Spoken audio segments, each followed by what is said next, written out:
Hello दोस्तों। तो मैं आपको सुनाने जा रही हूँ एक और भूतिया कहानी। तो आज की कहानी की शुरुआत करते हैं। यह कहानी राजस्थान के कोटा शहर की एक भूतिया हवेली के बारे में है।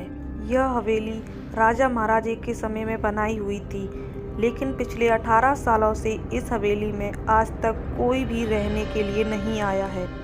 इच्छा होने पर भी इस हवेली में कोई भी नहीं रह पा रहा था, क्योंकि लोगों का कहना था कि इस हवेली में भूत प्रेतों का साया है। जब अजीत सिंह को इस हवेली के बारे में पता चला तो उसने तय किया कि वो इस रहस्य को जानकर ही रहेगा, क्यों लोग इस हवेली में रह नहीं पा रहे थे।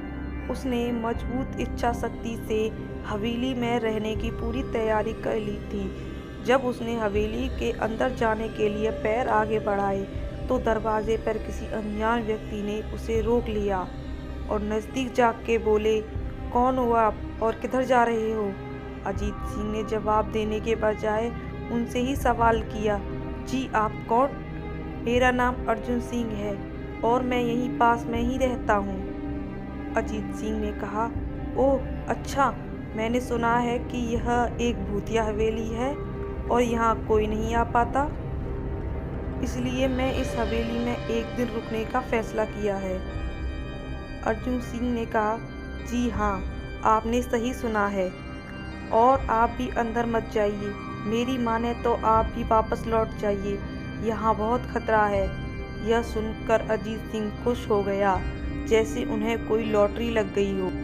अर्जुन ने उसकी खुशी को देखकर बोला, आप क्यों खुश हो रहे हो? आपको तो भूत का नाम सुनकर डर लगना चाहिए।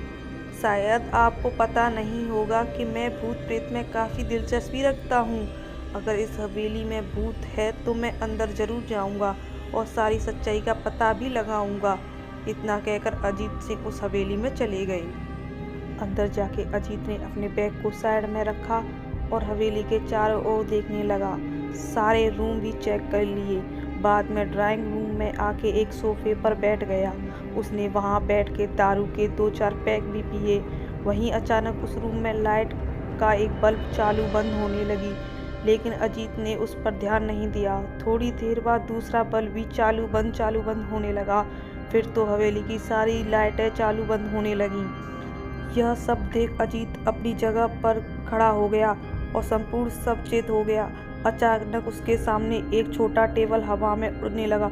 करीबन 6 फुट हवा में ऊपर जाके गोल गोल घूमने लगा और बाद में अजीत की ओर तेजी से आने लगा।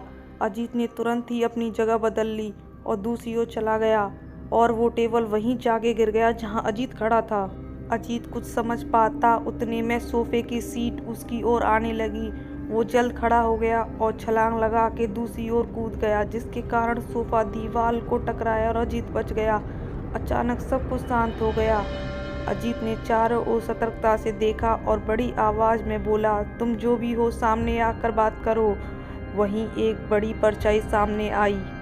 अजीत ने उस परछाई को देखकर बोला, कौन हो तुम और क्यों मुझे मारना चाहते हो? परछाई, तुम्हारी भूल के कारण। अजीत, मेरी भूल? मैंने कौन सी भूल की है? परछाई, इस हवेली में आने की भूल। मैं किसी को भी इस हवेली में खुश नहीं देख सकता। अजीत, लेकिन क्यों? वो परछाई ने जवाब दिया, आज से 18 साल पहले मैं इस हवेली के मालिक ने मुझे यहीं पर मार डाला था। मेरी कोई भी गलती नहीं थी। इस कारण की वजह से मेरी आत्मा इस हवेली में भटकती रहती है।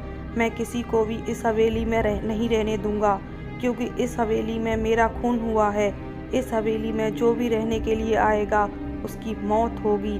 अजीत ने कहा, मैं तुम्हें अपने असली रूप में देखना चाहता हूँ। तुम्हें मारने से पहले मैं तेरी यह इच्छा अवश्य पूरी करूँगा। और उस परछाई ने एक भयानक दरमिया रूप ले लिया। उसका चेहरा इतना भयानक था कि अजीत भी एक क्षण के लिए डर गया, लेकिन दूसरे ही क्षण में उसने अपने ऊपर काबू पा लिया। बाद में उसने अपनी जेब में से सफ़ेद पाउडर निकाला और उस भूत पर फेंक दिया। भूत के ऊपर पाउडर पड़ते ही वो जलने लग गया। बड़ी बड़ी ज्वालाएं उठने लगी। वो जोर जोर से चिल्लाने लगा और बाद में पूरी तरह जल गया। उसके बाद अजीत ने चैन की सांस ली और वहीं पर सो गया। दूसरे दिन सुबह जब अजीत को सही सलामत हवेली से बाहर आते देख अर्जुन को आश्चर्य हुआ। अर्जुन ने अजीत से पूछा, तुम कैसे जिंदा हो? जब अजीत ने अर्जुन को कल रात को घटी घटना को पूरी तरह बताया तो वह हवेली भूतिया हवेली नहीं रही।